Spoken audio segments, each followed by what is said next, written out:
부동산 구조대가 다가오고 있습니다. 안녕하십니까. 부동산 구조대입니다. 2019년 1월 19일부터 시작한 강의 임대차 보호법 10여 강의를 정리하여 임대차 보호법 총정리 강좌를 마련하였습니다. 많은 이용을 바랍니다. 앞으로 나아갈 부동산 구조대의 부동산 강좌에 대해서 말씀드리겠습니다.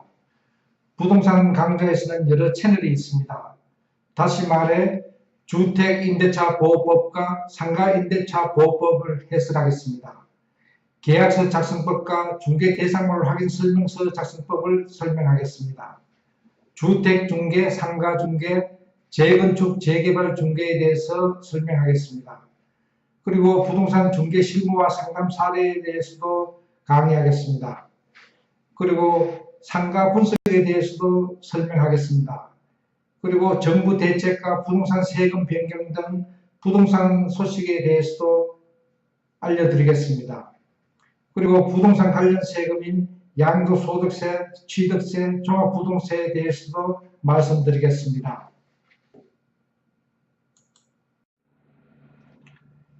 이번 강의는 주택임대차보호법과 상가임대차보호법에 대해서 강의하겠습니다.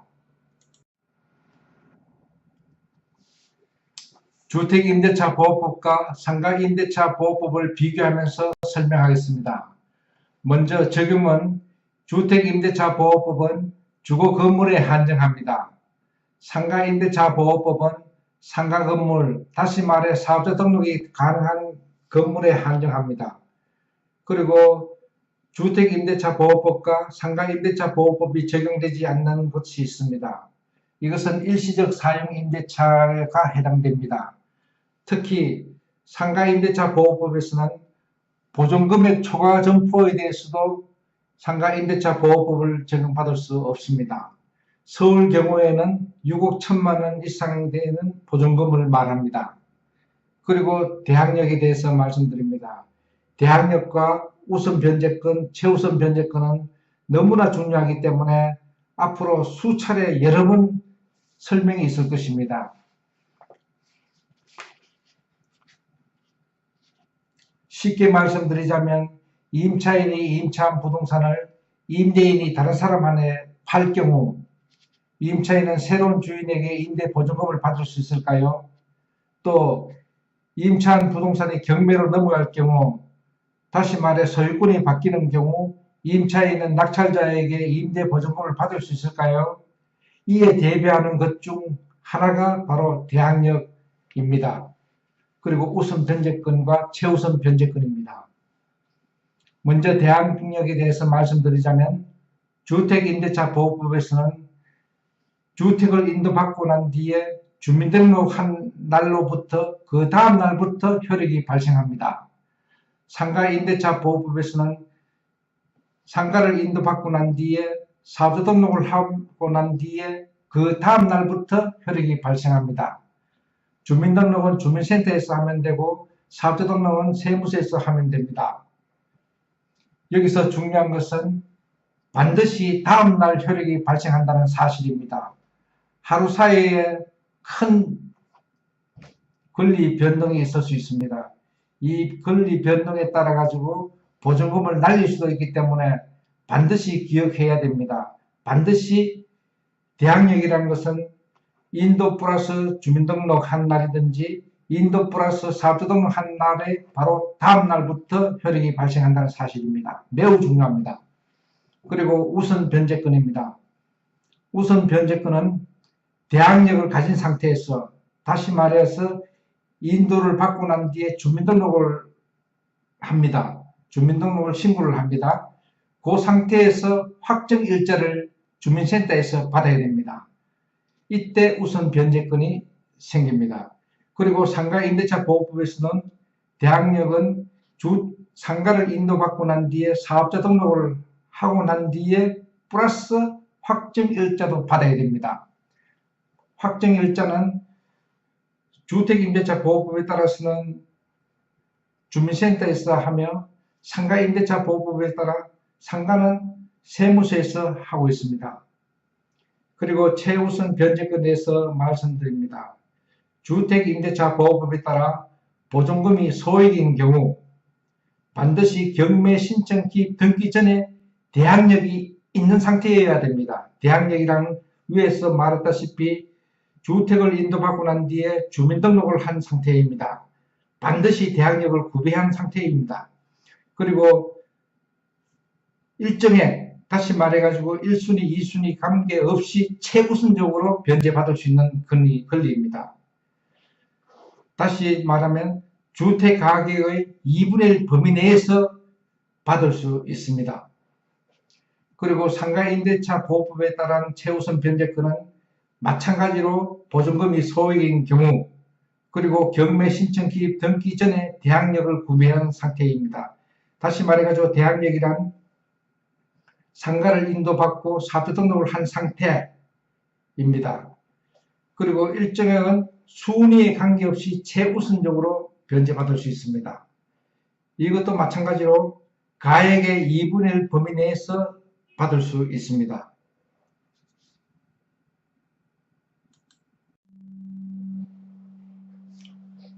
그리고 임대차 기간은 주택임대차 보호법에 따라 최소 기간이 2년입니다. 다시 말해 최소 기간이 2년이기 때문에 3년으로 계약하여도 됩니다. 그리고 상가임대차 보호법에 따라 상가는 최소 기간이 1년입니다. 여기도 마찬가지로 최소 기간이 1년이기 때문에 2년 이상 계약 기간을 정해도 무방합니다. 다음은 계약 갱신에 대해서 말씀드립니다. 주택임대차 보호법에 따라 계약기간 만료 전 6월부터 1월까지 계약 갱신을 할 수 있습니다.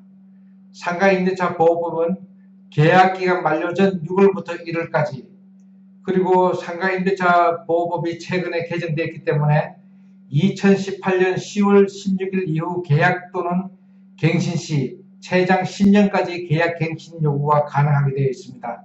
전에는 5년까지 갱신 요구가 가능하게 되어 있습니다. 지금은 반드시 기억해 주시기 바랍니다. 2018년 10월 16일 이후 계약 또는 갱신 시 최장 10년까지 계약 갱신 요구가 가능합니다. 그리고 묵시적 갱신은 쉽게 말해가지고 아무 말이 없을 때 그냥 계약 기간이 그대로 연장하는 것입니다. 주택임대차 보호법에 따라 계약 기간 만료 전 6월부터 1월까지 계약 통지하지 않은 경우가 여기에 해당됩니다. 그렇지만 임차인은 언제든지 계약 해지 통지가 가능합니다. 효력은 임대인에게 도달 후 3개월이 경과되면 효력이 발생합니다. 그리고 상가임대차 보호법에 따른 묵시적 갱신은 계약기간 만료 전 6월부터 1월까지 계약 통지하지 않은 경우에는 동일 조건으로 존속기간이 1년 연장하게 되어 있습니다. 여기도 마찬가지로 임차인은 언제든지 계약 해지 통지가 가능합니다. 효력은 임대인에게 도달 후 3월이 경과하면 효력이 발생합니다. 이번에는 월차임 인상에 대해서 말씀드리겠습니다. 월세 인상은 주택임대차 보호법에 따라 약정 차임의 20분의 1 초과를 하지 못합니다. 다시 말해 5% 이상을 초과하지 못합니다. 그리고 정액 후에는 1년 이내 재인상이 불가능합니다. 월차임 전환 시 산정률의 제한을 받게 되어 있습니다. 다시 말해 연 10%와 기준금리 4배 중 낮은 비율을 적용하게 되어 있습니다. 상가임대차 보호법에 따라 월세 인상은 약정 차임의 5%를 초과하지 못합니다. 여기도 마찬가지로 정액 후 1년 이내 재인상이 불가능합니다. 월차임 전환 시 산정률의 제한을 받게 되어 있습니다. 다시 말해 연 12%와 기준금리 4.5배 중 낮은 비율을 적용받게 되어 있습니다. 그리고 임차권 등기 명령을 말씀드리자면 임대차가 종료 후 보증금을 받지 못할 경우에 주택임대차 보호법과 상가임대차 보호법에 대해서 인정하고 있는 것입니다.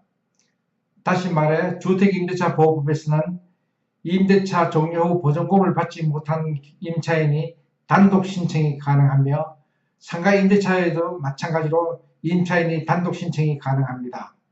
비용은 임대인에게 청구가 가능합니다. 그리고 등기 후 효력은 대항력 우선 변제권을 취득하며 기존 효력은 그대로 유지합니다. 새로운 세입자는 최우선 변제권이 없습니다. 그리고 상가 임대차 보호법에 따라서 비용도 마찬가지로 임대인에게 청구할 수 있습니다. 등기 후 효력은 대항력과 우선 변제권을 취득하며 기존 효력은 그대로 유지합니다. 새로운 세입자는 최우선 변제권이 없습니다. 여기서 임차권 등기 명령은 임차인이 단독으로 신청이 가능하지만 전세권 설정은 반드시 임대인의 동의가 있기 때문에 많은 임차인이 피해를 받고 있습니다. 따라서 임차권 등기 명령은 임대인의 허락이 없어도 신청이 가능하므로 많이 이용하고 있는 실정입니다.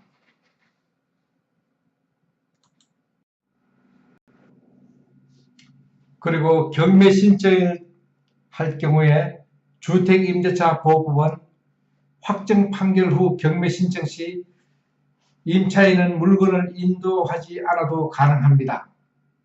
다만 배당 시에는 물건을 인도해야 합니다.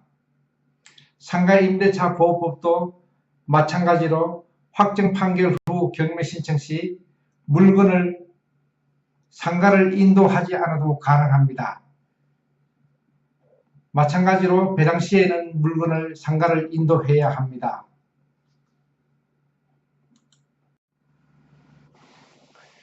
여러분 안녕하십니까? 부동산 구조대 장병찬입니다. 오늘은 상가 임대차 보호법에 따라 환산보증금 이하와 환산보증금 초과하는 경우에 따라 설명해 드리겠습니다. 어제는 상가 임대차 보호법과 주택임대차 보호법을 비교하면서 설명했습니다. 오늘은 환산보증금에 대해서 초과하는 경우와 이하되는 경우에 대해서 집중적으로 설명해 드리겠습니다. 서울 경우에는 환산보증금이 6억 1천만 원을 기준으로 하고 있습니다. 환산보증금은 보증금 플러스 월세 곱하기 100입니다. 다시 말해가지고 보증금이 1천만 원이고 월세가 500만 원일 때 환산보증금은 500만 원 곱하기 100 하면 5억입니다. 보증금은 1천만 원이니까 5억 1천만 원입니다. 대항력에 대해서 말씀드립니다. 환산보증금 이하일 때는 상가를 인도받고 사업자 등록을 하고 그 다음 날부터 효력이 발생하며 환산보증금을 초과할 경우에는 2015년 5월 13일 이후 계약 또는 갱신한 경우 상가를 인도받고 사업자 등록을 한 다음 날부터 효력이 발생합니다. 계약갱신 요구는 환산보증금과 관계없이 2018년 10월 16일 이후 계약 또는 갱신 때 최장 10년까지 영업이 가능합니다. 이때 만료 6개월 전부터 1개월 전까지 계약 갱신 요구를 해야 합니다. 그리고 묵시적 갱신은 환산보증금 이하일 때는 계약기간 만료 전 6월부터 1월까지 계약 통지를 없는 경우 이전 임대차와 동일 조건으로 존속기간은 1년으로 보고 있습니다. 임차인은 언제든지 계약 해지를 통보할 수 있으며 임대인에게 도달 후 3개월이 지나면 효력이 발생합니다. 묵시적 갱신이 환산보증금 초과할 때는 계약기간 만료 전 6월부터 1월까지 계약 통지가 없는 경우 이전 임대차와 동일 조건으로 보며 임대인은 계약 해지 통고 후 6개월, 임차인은 해지 통고하고 1개월 후 만료하게 되어 있습니다.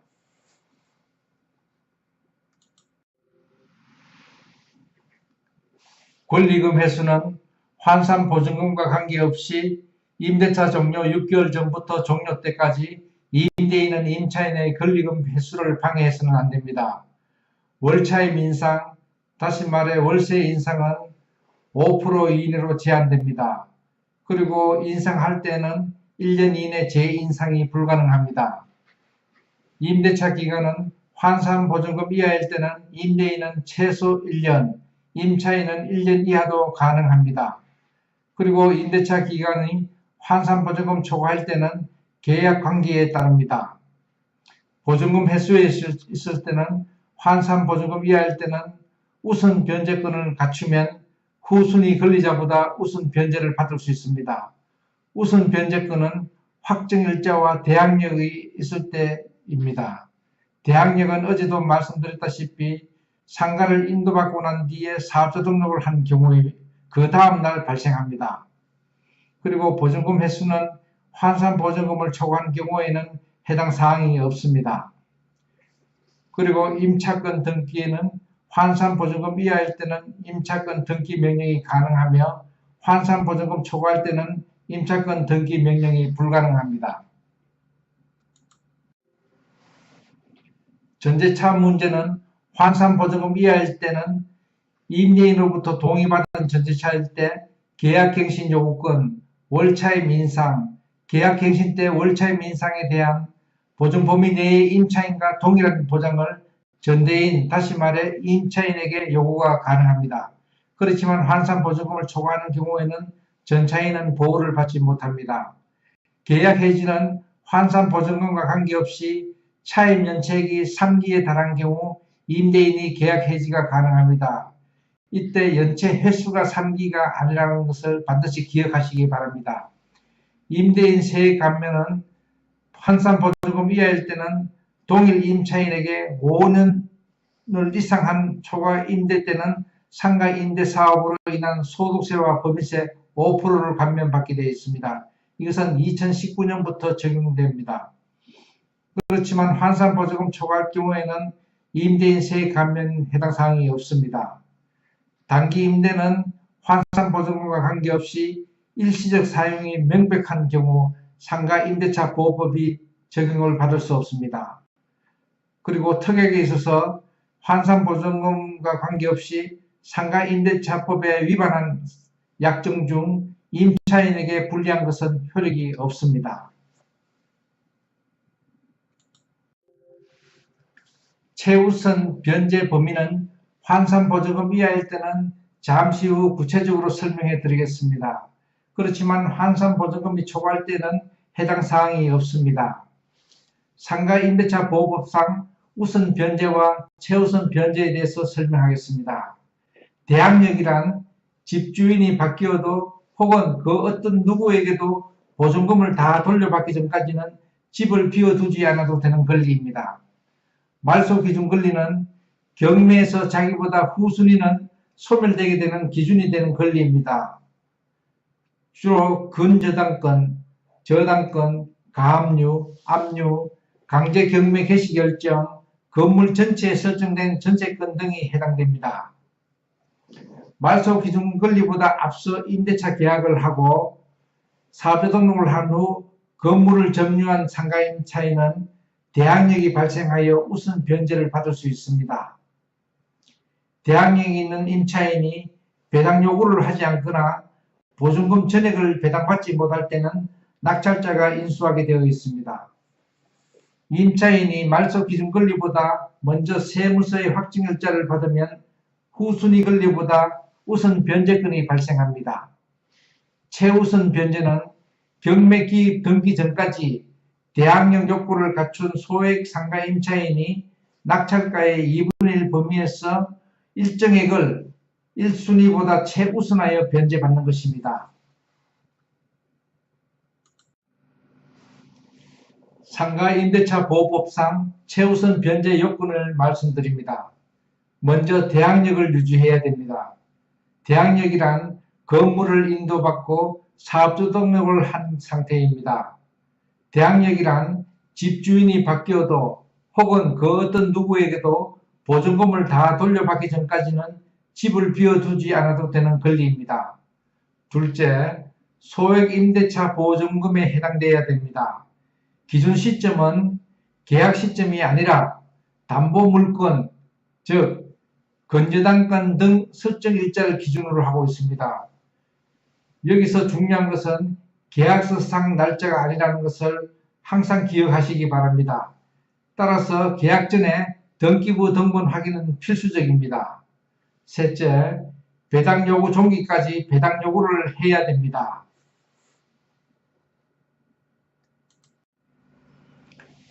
상가의 임대차 보호법상 최우선 변제금 보장금액을 말씀드립니다. 2018년 1월 26일부터 현재까지 서울은 6,500만 이하일 때 최우선 변제금이 2,200만 원입니다.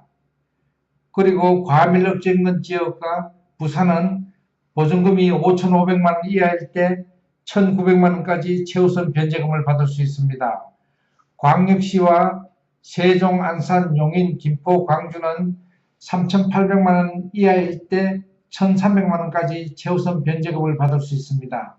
그 밖의 지역은 보증금이 3천만 원 이하일 때 1,000만 원까지 최우선 변제금을 받을 수 있습니다. 여러분 안녕하십니까? 부동산 구조대 장병찬입니다. 오늘이 네 번째 동영상입니다. 오늘은 대항력을 너무 믿지 마라. 대항력을 너무 믿다가 보증금 다 날라간다는 주제로 하겠습니다. 대항력 이럴 때 조심하라. 대항력이란 상가 건물을 인도받고 난 뒤 사업소 등록을 한 임차인은 그 다음 날부터 대항력이 발생합니다. 대항력이란 쉽게 표현하면 집주인이 바뀌어도 혹은 그 어떤 누구에게도 보증금을 다 돌려받기 전까지는 집을 비워두지 않아도 되는 권리입니다. 그렇지만 대항력이 발생한다 해도 경매나 공매가 진행되면 사정이 달라집니다. 임차인이 입주하면서 전입신고, 사표등록을 하기 전에 다른 누군가 근저당권, 가압류 등 선순위 다른 권리가 있었다면 임차인의 권리는 낙찰과 함께 사라집니다. 보증금을 다 받든 일부만 받든 받지 못하든 낙찰자에게 집을 비워주어야 합니다. 참고로 말소 기준 권리가 있습니다. 경매에서 자기보다 후순위는 소멸되게 되는 기준이 되는 권리입니다. 근저당권, 저당권, 가압류, 압류, 강제경매 개시 결정, 건물 전체에 설정된 전세권 등이 있습니다. 대항력 피해 사례 1입니다. 상가가 감정가 10억이라는 상가가 있습니다. 최저가 10억 원에 경매가 시작됩니다.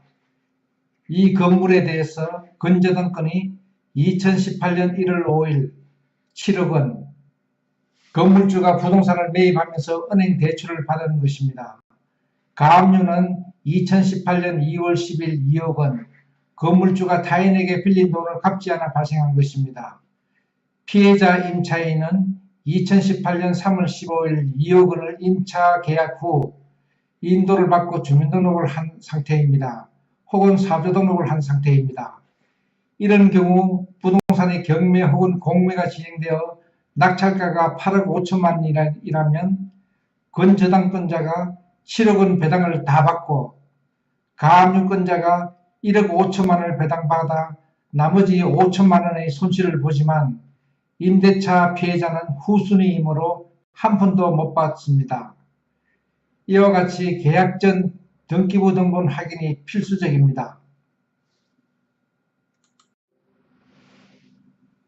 대항력 피해 사례 2입니다. 감정가 10억 상가가 있습니다. 최저가 10억 원의 경매가 시작됩니다.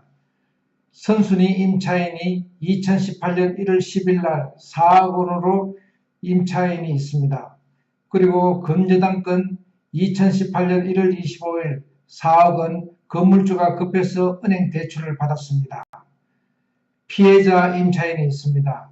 2018년 3월 15일 2억 원으로 임대차 계약 후 인도를 받고 주민등록이나 사업자등록을 했습니다. 이런 경우 부동산이 경매 혹은 공매가 진행되어 낙찰가가 8억 5천만 원이라면 배당 신청한 선순위 임차인이 4억 원을 다 받고 건저당권자가 4억 원을 다 받습니다. 피해자는 후순위 임차인이므로 남은 5천만 원을 배당받아 1억 5천만 원 손실을 보게 됩니다. 따라서 계약 전 선순위 임차인과 우선 권리가 있는지 확인이 필수적입니다. 매우 중요합니다. 대항력 피해 사례 세 번째입니다. 감정가 10억 하는 상가나 빌라가 있습니다. 최저가 10억 원의 경매가 시작됩니다. 피해자와 건저당권자가 2018년 1월 5일 동일 날짜입니다.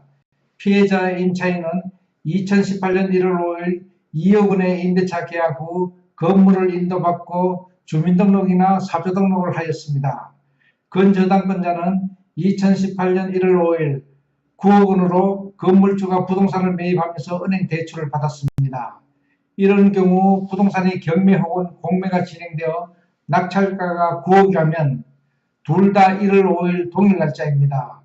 피해자의 대항력 효력 발생일은 다음 날이 1월 6일이며 건저당권자는 1월 5일이므로 건저당권자가 피해자보다 하루 빠릅니다. 즉 건저당권자가 선순위 권리자입니다. 따라서 건저당권자는 9억 원을 배당받을 수 있지만 피해자는 한 푼도 받을 수 없습니다. 따라서 계약 전 등기부 등본을 확인하여 선순위 권리자가 있는지 확인이 필수적입니다. 매우 중요합니다. 대항력 피해를 줄이려면 어떻게 해야 할까요? 임대차 계약을 체결하기 전에 선순위 임차인이 있는지 확인해야 할 것입니다. 이때 건물주와 공인중개사에게 확인해야 할 것입니다. 자신보다 우선순위인 건저당권, 저당권, 압류, 가압류 등이 있는지 확인해야 할 것입니다. 만일 위에 두 가지가 존재한다면 임차인은 보증금을 찾지 못할 경우가 많습니다. 조심조심 또 조심해야 할 것입니다. 따라서 계약 전 선순위 임차인이 있는지를 반드시 확인이 필수적이며 등기부 등본 확인도 필수적입니다. 매우 중요합니다. 부동산 구조대 장병찬입니다. 오늘은 5번째 강의입니다. 오늘의 강의는 상가 임차인이 보증금 인상에 대해 반드시 알아야 되는 것입니다. 매우 중요한 내용입니다. 상가 임차인이 반드시 알아야 하는 것 중에서 먼저 환산보증금이 이하인 경우와 환산보증금이 초과하는 경우에 대해서 먼저 설명하겠습니다. 서울 경우 환산보증금은 6억 1천만 원 기준입니다. 환산보증금은 계산하는 식이 보증금 플러스 월세 곱하기 100입니다. 환산보증금 이하일 때와 환산보증금 초과할 때 대항력이나 계약갱신요구권, 3기 차임 면제시 계약해지권, 우선변제권, 임차권 등기명령, 묵시적 갱신, 임대인 정액 청구가 어떻게 변하는지에 대해서 알아보겠습니다. 먼저 대항력과 계약갱신요구권과 3기 차임 면제시 계약해지권은 환산보증금과 관계없이 다 적용할 수 있습니다. 다만 우선변제권은 환산보증금 이하일 때만 적용받을 수 있으며 환산보증금이 초과할 때는 적용받을 수 없습니다. 임차권 등기명령도 마찬가지로 환산보증금 이하일 때는 적용받을 수 있지만 환산보증금이 초과할 때는 적용받을 수 없습니다. 묵시적 갱신은 환산보증금 이하일 때는 적용받을 수 있지만 환산보증금 초과할 때는 민법을 적용합니다. 임대인 정액 청구는 환산보증금 이하일 때는 상한이 5%로 묶여지지만 환산보증금 초과할 때는 상한이 제한이 없습니다.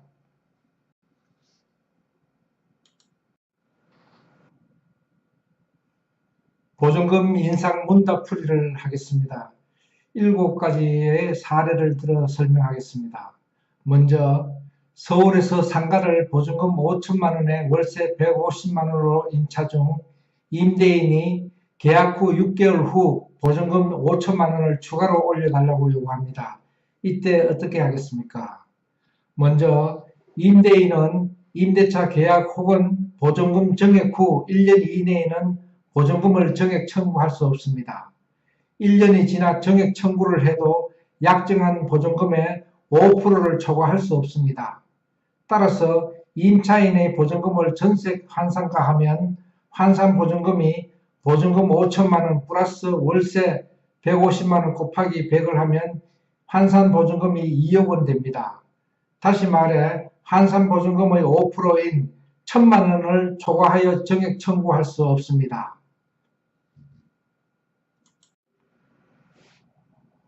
보증금 인상 문답 두 번째 사례입니다. 환산보증금이 기준금액을 초과하는 경우 서울 경우에는 6억 1천만원 초과하는 경우입니다. 불리한 점은 무엇입니까? 우선 면제권과 임차권 등기 명령은 적용되지 않습니다. 둘째, 묵시적 갱신은 상가 임대차 보호법이 아닌 민법을 적용받습니다. 셋째, 임대인 정액 청구권은 임대인이 얼마를 올려도 제한 없습니다. 보증금 인상 문답 세 번째 사례입니다. 보증금 인상 재계약 때 보증금을 안전하게 지키려면 어떻게 해야 할까요? 첫 번째, 원계약서, 당초 계약서와 별도로 정액분 계약서를 작성하는 경우 정액분 계약서를 작성한 후 즉시 확정일자를 받습니다. 확정일자를 받는 날부터 정액분에 대해 후순위 권리자보다 우선 변제를 받습니다. 둘째는 기존 계약서, 당초 계약서에 특약으로 재계약으로 명시하는 경우는 반드시 정액분에 대해 확정일자를 받고 특약사항에 기존 계약의 연장 계약이라는 점과 정액된 금액을 명시합니다. 예를 들어 보증금 3천만원을 정액하여 재계약하는 조건이며 기간은 2018년 몇월 며칠부터 2020년 몇월 며칠까지로 한다 라고 적으면 되겠습니다. 보증금 인상 문답 네 번째 사례입니다. 보증금 인상 재계약 때 계약서를 새로 작성하는 경우는 어떠한가요?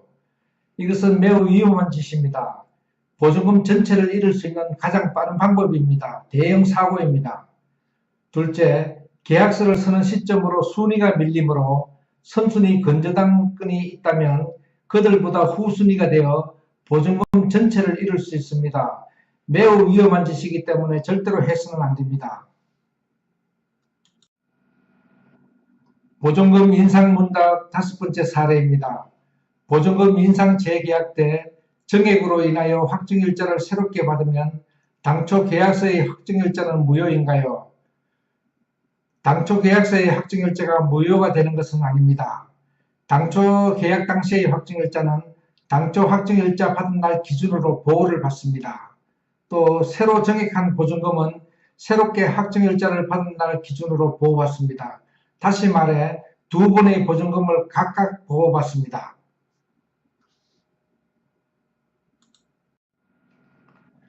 보증금 인상 문답 여섯 번째 사례입니다.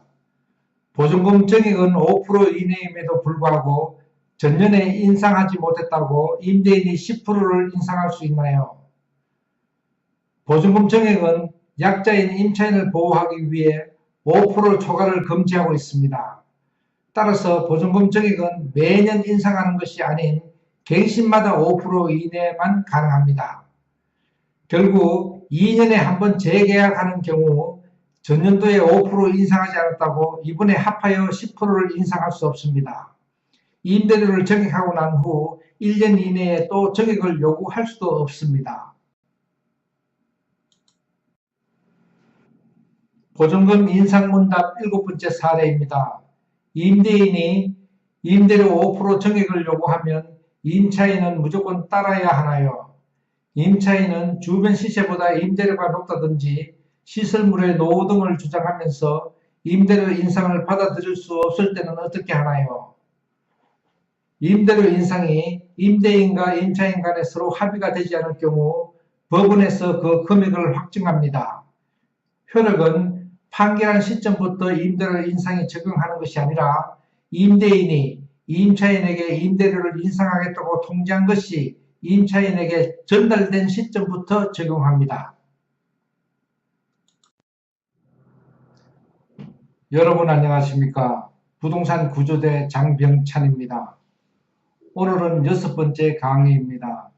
오늘의 주제는 내 상가는 5년간 임대차 계약을 유지할 수 있나 아니면 10년간 임대차 계약을 유지할 수 있나에 대해서 말씀드리겠습니다.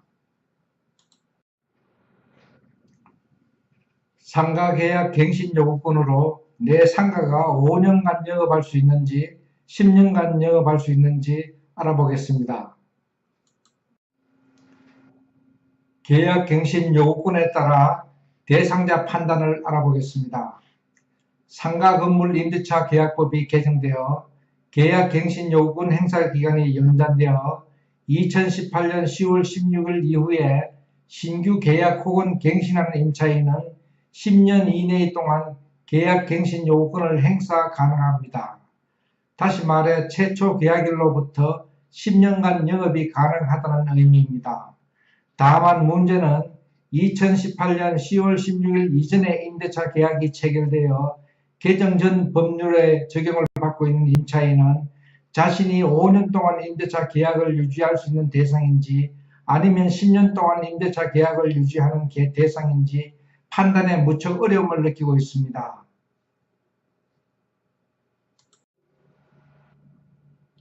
이번에는 계약 갱신 요구권에 따른 대상자 판단하는 방법에 대해서 알아보겠습니다. 결론을 말씀드리자면 2018년 10월 16일 이전에 최초 임대차 계약을 체결한 임차인으로서 2018년 10월 16일 이후에 임대차 계약을 갱신하거나 재계약하는 경우 개정 전 법률로 5년의 임대차 기간을 보장받을 수 있는 임차인에 한해서 개정 후 법률에 따른 계약 갱신 요건이 있어 최초 임대차 계약일로부터 10년 동안은 임대차 기간을 유지하면서 영업할 수 있습니다. 즉 10년 동안 영업할 수 있습니다. 바로 뒤 도표로 구체적으로 설명하겠습니다. 이번에는 계약갱신 요구권에 따라 5년 대상인지 10년 영업 대상인지 판별하는 방법에 대해서 알아보겠습니다. A, B, C, D, E, F라는 임차인이 있습니다. 각 기간별 계약했을 때 개정법을 적용하는지 적용을 받지 못하는지 알아보겠습니다. 먼저 A 임차인입니다. A 임차인은 2018년 10월 16일 이후에 계약을 했기 때문에 당연히 개정법을 적용받을 수 있습니다. 10년 동안 영업할 수 있습니다. B 임차인입니다. B 임차인은 첫 계약을 2016년도 10월 16일 이후에 했습니다. 1례 갱신, 2회 갱신을 2018년 10월 16일 이후에 할 수 있으므로 갱신 요건이 있습니다. 따라서 개정법 적용해서 10년 동안 영업할 수 있습니다. C 임차인입니다. C 임차인도 마찬가지로 2015년 10월 16일 이후에 첫 계약을 했습니다. 1회 갱신, 2회 갱신, 3회 갱신을 2018년 10월 16일 이후에도 할 수 있기 때문에 갱신 요건이 있기 때문에 개정법을 적용해서 10년 동안 영업할 수 있습니다. D 임차인 경우입니다. 첫 계약을 2014년 10월 16일 이후에 첫 계약을 했습니다. 1회 갱신, 2회 갱신, 3회 갱신, 4회 갱신을 2018년 10월 16일 이후에 한 번 할 수 있습니다. 따라서 갱신 요건이 있으므로 개정법을 적용해서 10년 동안 영업할 수 있습니다. 그런데 E나 F는 사정이 다릅니다. 이 임차인의 경우는 2013년 10월 16일 날 이후에 첫 계약했습니다. 1회 갱신, 2회 갱신, 3회 갱신, 4회 갱신을 했습니다. 2017년 10월 16일 4회 갱신을 했습니다. 그러면 4회 갱신이 마치는 2018년 10월 16일에는 5년 기간이 만료됩니다. 따라서 갱신 요건이 없습니다. 이런 경우에는 개정법이 적용할 수 없어 5년밖에 영업할 수 없습니다. F 경우는 당연히 개정법을 적용받을 수 없습니다.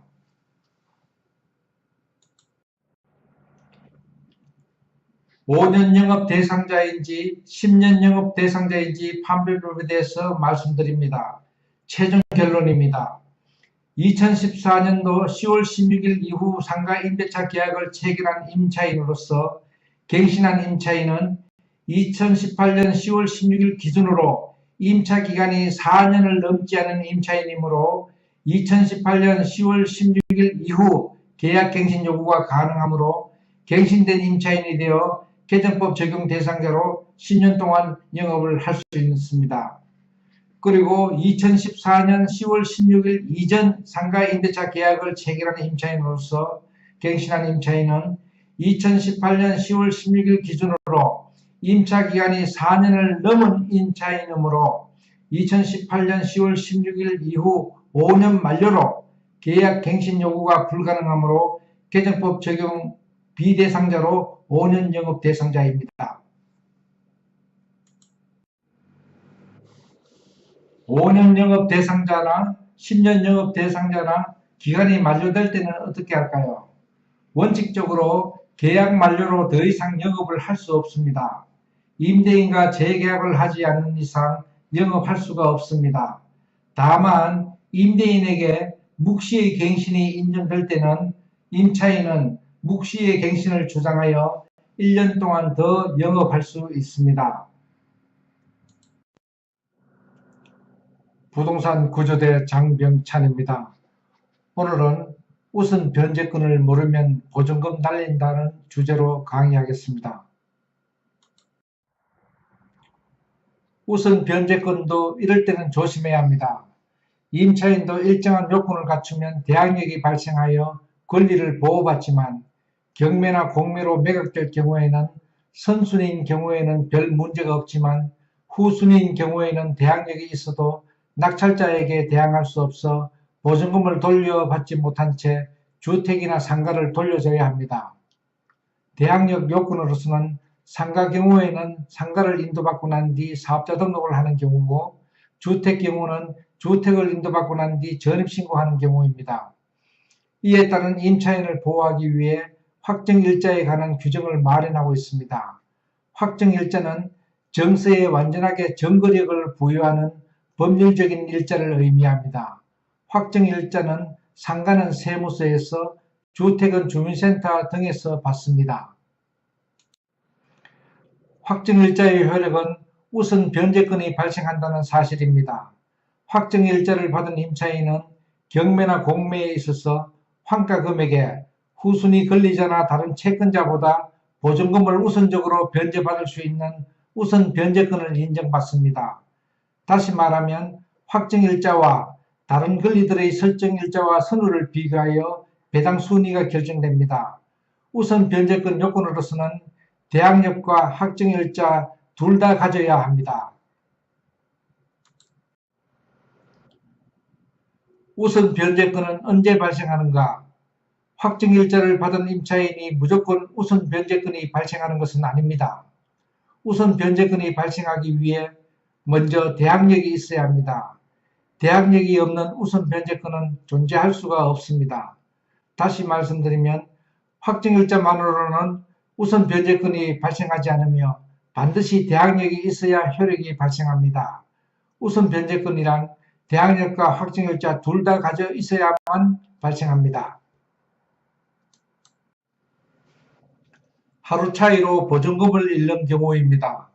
임차인이 입주하는 날 전입신고 혹은 사업자 등록 후 확정일자를 받은 경우와 건재당의 등기 접수일이 같으면 어떻게 될까요?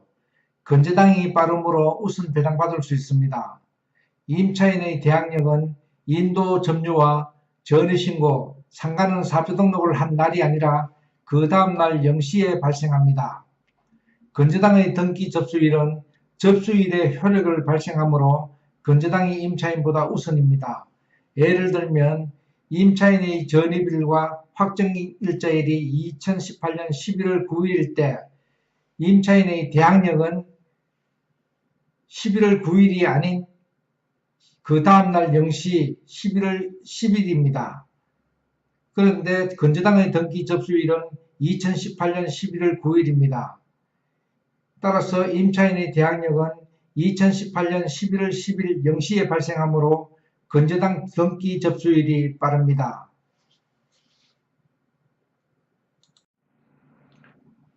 부동산 구조대 장병찬입니다. 오늘은 묵시적 갱신에 대해서 설명하겠습니다. 먼저 묵시적 갱신이란 임대인과 임차인이 계약 만료 기간에 도래하였으나 서로 계약 조건에 대해 별다른 통보 없이 계약 기간이 만료되어 지나버린 상태를 묵시적 갱신이라고 합니다. 묵시적 갱신은 민법과 주택임대차 보호법과 상가임대차보호법에 따라 적용 범위가 서로 다릅니다. 묵시적 갱신이 각 법에 따라 어떻게 차이가 나는지 알아보겠습니다. 먼저 성립은 민법에서는 만료 후 상방이의가 없으면 효력이 발생합니다. 주택임대차보호법에서는 임대인이 만료 6개월에서 1개월 사이에 임차인은 만료 1개월 전까지, 상가임대차보호법에서는 임대인이 만료 6개월에서 1개월 사이, 임차인은 기간 정함이 없습니다. 조건은 민법과 주택임대차보호법, 상가임대차보호법 모두 다 전임대차와 동일 조건입니다. 차입연체에 대해서는 민법은 2기 차입연체 시 임대인은 즉시 해지가 가능합니다. 주택임대차보호법도 동일합니다. 다만 상가임대차보호법은 3기 차입연체 시 임대인은 즉시 해지가 가능합니다.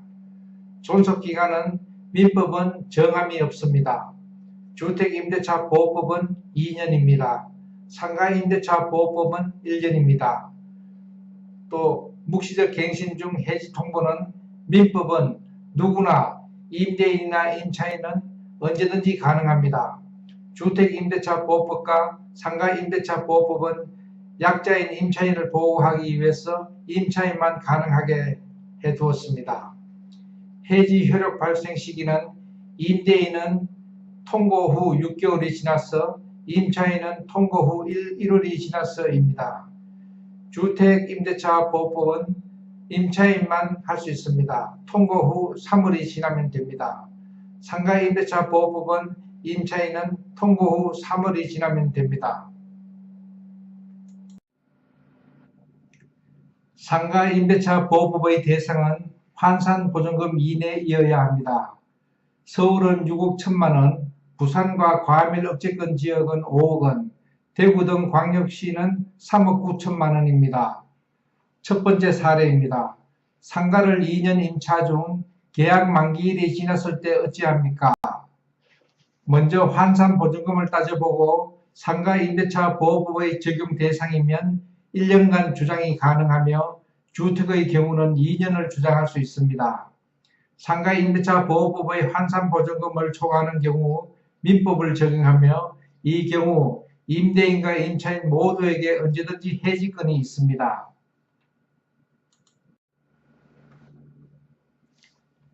묵시적 갱신 두 번째 사례입니다. 주택을 월세사인 2기 이상 연체하였고 계약이 만료되었을 경우는 어찌해야 되는가요? 주택은 월세 차임이 2기 이상, 상가는 3기 이상 연체한 경우는 특별한 약정이 없는 한 임대인은 계약 해지가 가능합니다. 주택은 월세 차임을 2기 이상, 상가는 3기 이상 연체한 경우는 임차인은 묵시의 갱신을 주장할 수 없습니다. 세 번째 사례입니다. 동창회 사무실과 교회도 상가임대차보호법의 대상입니까? 상가임대차보호법의 적용 대상은 사업자 등록이 가능한 점포 사무실의 영업용으로 사용해야 합니다. 따라서 상가임대차보호법상의 보호를 받을 수 없습니다. 네 번째 사례입니다. 주택임대차를 1년으로 계약하고 만기일이 지나 묵시적 갱신 상태일 때 2년을 주장할 수 있나요? 주택임대차보호법의 취지는 약자인 임차인을 보호하는 것으로 임차인은 최초 계약일로부터 2년간 보장을 주장할 수 있습니다. 다섯 번째 사례입니다. 임대인 입장에서 계약 만료가 다가오면 어떤 조치를 취해야 합니까? 임대인 입장에서는 임대차 기간이 만료가 되어 오면 환산보증금 이내 범위에서 묵시적 갱신을 막기 위하여 반드시 재계약서를 작성하든지 상방이 계약기간을 연장한다는 합의한 문자 메시지나 통화 내용을 녹음한 증거물을 확보하여야 난처한 입장에서 벗어날 수 있습니다. 부동산 구조대닷컴 장병찬입니다. 오늘은 최우선 변제금에 대해서 설명하겠습니다. 소액 임차인의 최우선 변제는 설사 확정일자가 없다 해도 임대차보다 훨씬 전에 설정된 건저당권 같은 담보권이나 조세채권보다 앞서서 최우선적으로 변제를 받을 수 있습니다. 이때 확정일자는 없다 해도 대항요건은 반드시 갖춰야 합니다. 대항요건이란 주택에 있어서는 인도 플러스 전입신고이며 상가에 있어서는 인도 플러스 사업자 등록입니다. 최우선 변제금은 소액 임차인에게는 매우 중요합니다. 나의 소중한 재산을 지키는 최소한 안전핀입니다. 최우선 변제금이란 경매나 공매 때 소액 보증금 중 법령에서 정한 한도를 최우선적으로 받을 수 있는 것입니다. 최우선 변제금 요건으로서는 첫째, 경매 결정 등기 기입 전까지 대항력을 갖추어야 합니다. 대항력이란 제3자에게 주장할 권리입니다. 주택에 있어서는 인도 플러스 주민등록, 상가에 있어서는 인도 플러스 사업자 등록입니다. 효력은 그 다음날 발생합니다. 둘째, 배당요구 종기일까지 배당요구를 해야 합니다. 셋째, 보증금이 소액이어야 합니다. 보증금은 지역마다 소액보증금과 최우선 변제금의 차이가 있습니다. 서울 주택의 경우에는 보증금이 1억 1천만원 이하여야 되고 그때 최우선 변제금은 3,700만원까지입니다. 서울 상가 경우에는 소액보증금이 6,500만원 이하이며 그때 최우선 변제금은 2,200만원 이하입니다. 상가 임대차 보호법상 최우선 변제금 보장금액에 대해서 알아보겠습니다. 2018년 1월 26일 이후 서울시는 6,500만 이하 보증금일 때 2,200만원까지 최우선 변제금을 받을 수 있습니다. 과밀업체권과 부산지역은 5,500만원 이하 보증금에 대해서 1,900만원까지 최우선 변제금을 받을 수 있습니다. 광역시, 세종시, 안산, 용인, 김포, 광주시는 3,800만원 보증금 이하일 때 1,300만원까지 최우선 변제금을 받을 수 있습니다. 그 밖의 지역은 3,000만원 이하 보증금일 때 1,000만원까지 최우선 변제금을 받을 수 있습니다. 수도권 과밀업체권역은 서울특별시, 의정부시, 구리, 하남, 고양, 수원, 성남, 안양, 부천, 광명, 과천, 의왕, 군포, 시흥이며 남양주시와 인천광역시입니다. 남양주시와 인천광역시는 일부 지역이 제외되어 있습니다. 주택임대차 보호법상 최우선 변제금 보장금액에 대해서 알아보겠습니다. 2018년 9월 18일 이후 서울특별시는 1억 1천만원 이하 보증금일 때 3,700만원까지 최우선 변제금을 받을 수 있으며 과밀업체권 지역과 세종, 용인, 화성 지역은 1억원 이하 보증금일 때 3,400만원까지 최우선 변제금을 받을 수 있습니다. 광역시, 안산, 김포, 광주, 파주 지역은 6천만원 이하 보증금일 때 2천만원까지 최우선 변제금을 받을 수 있습니다.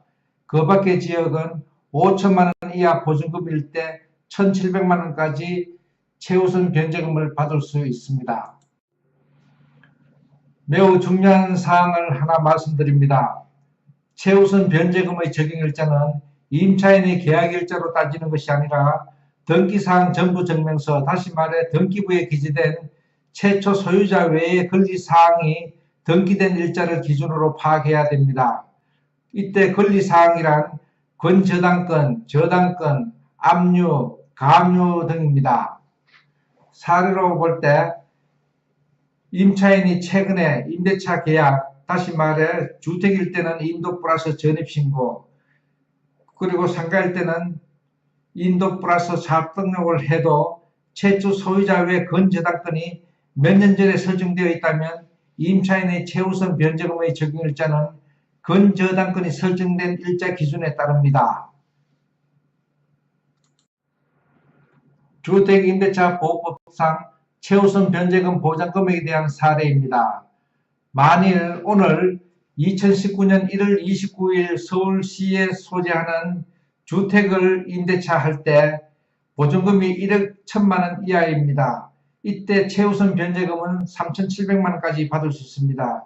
그렇지만 등기부를 보니 2016년 3월 31일 이후, 다시 말해 2016년 5월 달에 만약에 등기부상에 근저당권이 설정되어 있으면 이 임차인은 2018년 9월 18일 이후 최우선 변제금 보장금액이 아니라 2016년 3월 31일 이후 최우선 변제금인 3,400만 원을 받을 수 있습니다.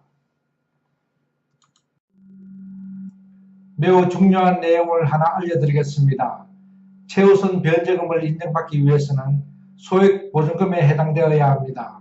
임대인이 보증금을 소액보증금보다 약간 초과하는 금액을 요구할 때 임차인은 최우선 변제금 대상에서 제외됩니다. 이때는 어찌해야 하나요?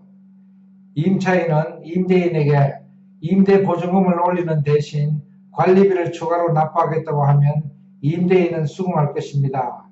받는 금액은 같으니까요. 부동산 구조대 장병찬입니다. 권리금도 상가임대차 보호법의 개정으로 많이 강화되었습니다. 따라서 권리금이 이제는 많이 달라졌습니다.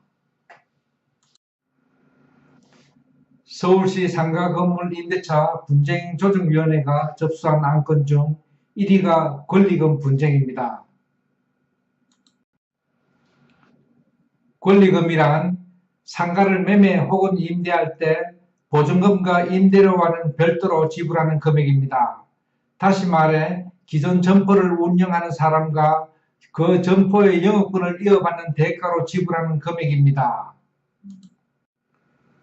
권리금 종류로서는 바닥권리금, 시설권리금, 영업권리금이 있습니다.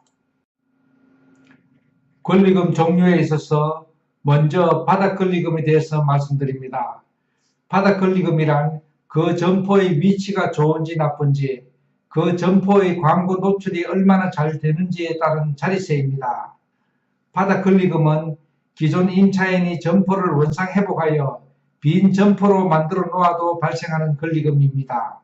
일반적으로 그 점포 주위에 유동인구가 매우 중요하며 직업군과 소득 수준도 영향이 있으며 상가의 업종마다 좋은 위치가 각각 다릅니다.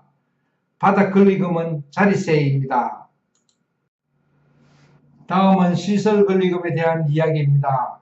시설권리금은 영업시설과 비품 및 간판과 인테리어에 관련한 권리금입니다. 시설에 따른 권리금은 1년에 30%씩 감가 삭감하는 것이 일반적입니다. 따라서 3년이 지난 시설물과 비품 짓기는 시설 권리금이 거의 없습니다. 만들어 놓아도 발생하는 권리금입니다. 만일 현재 영업하는 업종과 다른 업종이 입점하는 경우 기존 임차인은 철거하는 원상복구 의무까지 있으므로 큰 손해가 발생할 수도 있습니다. 시설 권리금은 없어질 위험성이 있으므로 유행에 따른 설비는 조심해야 합니다. 마지막으로 영업권리금입니다. 영업권리금은 상가 점포의 영업에 따른 매출 정도에 따라 형성하는 권리금입니다. 권리금 중 가장 큰 비중을 차지하고 있습니다. 일반적으로 6개월에서 12개월 정도의 순수익에 해당하는 금액으로 합니다. 예를 들어 월 500만 원의 순수익이 있다면 500만 원 곱하기 12개월 하면 6천만 원이 됩니다. 이때 영업권리금은 6천만 원입니다. 기존 임차인이 산출한 매출액을 너무 믿지 말고 영업이 잘 되는 것 같이 보여주기 위한 가짜 손님이 많습니다. 속지 마시기 바랍니다. 부동산 구조대 장병찬입니다. 오늘은 권리금 회수에 대해서 알아보겠습니다. 권리금 회수는 임차인의 최선의 권리입니다. 권리금 회수에 대해서 알아보겠습니다. 2018년 10월경 상가건물임대차 보호법 개정으로 권리금 회수가 강화되었습니다. 수년 동안 피땀으로 가꾼 내 점포가 정당한 권리금을 회수하는 것은 임차인의 권리 중의 권리입니다. 개정된 상가건물임대차보호법에서 권리금 회수가 강화되었습니다. 다시 말하면 임차인이 임대차 계약에 따라 기존 5년에서 개정법에 따라 10년간 계약을 연장할 수 있으며 임대차 계약 기간이 끝나기 3개월 전부터 임차인이 신규 임차인으로부터 권리금 회수하는 것을 개정법에서는 6개월 전부터 권리금을 회수할 수 있으며 임대인은 방해해서는 안 됩니다. 임차인의 권리금 회수 기간이 늘어났습니다. 다시 말해 임대차 기간 만료되기 3개월 전부터가 6개월 전부터 연장됐습니다. 다시 말해 3개월 더 기간이 연장됐습니다. 임대인은 임차인이 신규 임차인으로부터 권리금 회수하는 것을 방해하여 임차인에게 손해를 발생시켰을 때는 그 손해를 배상하여야 합니다. 임차인이 임대인에게 손해배상 청구를 하려면 기간 내에 해야 합니다. 다시 말해 임대차 계약이 만료된 날로부터 3년 이내 손해배상 청구를 해야 하며 이 기간이 경과하면 손해배상 청구권이 소멸합니다.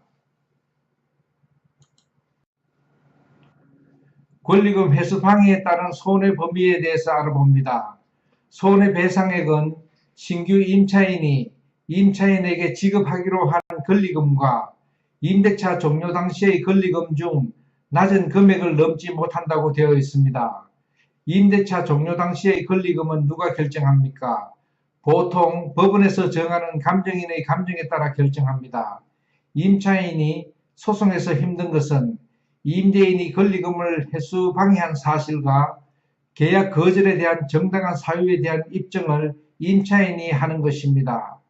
임차인도 소송에 대한 자료 등 준비를 철저히 하여야 권리를 찾습니다. 임대인의 권리금 회수 방해 행위에 대해서 알아봅니다. 먼저 임차인이 주선한 신규 임차인이 되려는 자로부터 권리금을 요구하거나 권리금을 수수할 때입니다. 두 번째, 임차인이 주선한 신규 임차인이 되려는 자로 하여금 임차인에게 권리금을 지급하지 못하게 하는 행위입니다. 세 번째, 임차인이 주선한 신규 임차인이 되려는 자에게 조세, 공과금, 주변 상가의 차입 및 보증금, 그 밖의 부담에 따른 금액에 비추어 현재의 고액의 차임과 보증금을 요구하는 행위입니다. 네 번째, 그 밖에 정당한 사유 없이 임대인이 임차인이 주선한 신규 임차인이 되려는 자와 임대차 계약의 체결을 거절하는 행위입니다. 임대인도 계약갱신 거절하는 정당한 사유가 8가지 있습니다. 첫 번째, 임차인이 3기의 차임액에 해당하는 금액에 이르도록 연체한 사실이 있을 때. 둘째, 임차인이 거짓이나 그 밖의 부정한 방법으로 임차한 경우. 세 번째, 서로 합의하여 임대인이 임차인에게 상당한 보상을 제공한 경우. 네 번째, 임차인이 임대인의 동의 없이 목적 건물의 전부 혹은 일부를 전대한 경우. 다섯 번째, 임차인이 임차한 건물의 전부 혹은 일부를 고의나 중대한 과실로 파손할 때. 여섯 번째입니다. 임차한 건물의 전부 혹은 일부가 멸실되어 임대차의 목적을 달성하지 못할 때입니다. 일곱 번째, 임대인이 아래 사유로 목적 건물의 전부 또는 대부분을 철거하거나 재건축하기 위하여 목적 건물의 점유를 회복할 필요가 있는 경우입니다. 먼저 임대차 계약 체결 당시 공사 시기 및 소요기간 등을 포함한 철거 또는 재건축 계획을 임차인에게 구체적으로 고지하고 그 계획에 따를 때, 또 건물의 노후 훼손 또는 일부 멸실되는 등 안전사고 우려가 있을 때, 마지막으로 다른 법령에 따라 철거 또는 재건축이 이루어지는 경우, 8번째는 그 밖에 임차인이 의무를 현저히 위반하거나 임대차를 계속하기 어려운 중대한 사유가 있는 경우입니다. 부동산 구조대의 무료 강좌는 참고용으로 사용하시기 바랍니다. 각종 세무신고나 법률행위나 계약을 하시는 경우 각 분야 전문가에게 문의하십시오. 부동산 구조대는 이 강좌에 대해 어떠한 민형사적 책임을 지지 않습니다. 다음 준비 중인 강의는 계약서 작성과 중개대상물 확인설명서 작성법 및 중개 관련 상담 사례입니다. 이 강의가 도움이 되었으면 구독과 좋아요를 부탁합니다. 고맙습니다.